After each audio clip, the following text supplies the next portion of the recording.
আসসালামু আলাইকুম। হলুদ আঠার রিভিউ দেখেন। আপনার মুখে কিছু বলার দরকার নাই, আপনারাই দেখেন অবস্থাটা কি।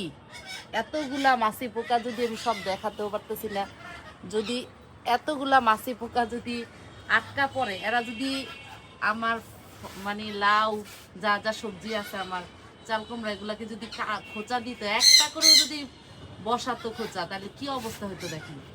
একটাই বিষমুক্ত সবজি চাষ করতে চাইলে জৈব বালাইনাশক হিসেবে হলুদ আঠাটি ব্যবহার করা যেতে পারে, সাথে ফেরোমেন ফাঁদও ব্যবহার করতে পারেন। তবে আমি দুইটাই ব্যবহার করে দেখেছি, ফেরোমেন ফাঁদের চেয়েও হলুদ আঠাটি বেশি উপকারী। কিন্তু অনেকেই বলে যে হলুদ আঠাতে কিছু উপকারী পোকাও ধরা পড়ে, কিন্তু আমি দেখেছি ফেরোমেন ফাঁদও উপকারী পোকা ধরা পড়ে। আমার কাছে ফেরোমেন ফাঁদের চেয়ে জৈব বালাইনাশক হিসেবে হলুদ আঠাটি বেশি ভালো লেগেছে। আপনারা যেটা চান সেটাই ব্যবহার করতে পারেন, তবে বিষমুক্ত চাইলে অবশ্যই আপনাকে এরকম কিছু ফাঁদ ব্যবহার করতে হবে। এতে আপনারা ভালো সবজি এবং অধিক পরিমাণ সবজি পেতে পারেন।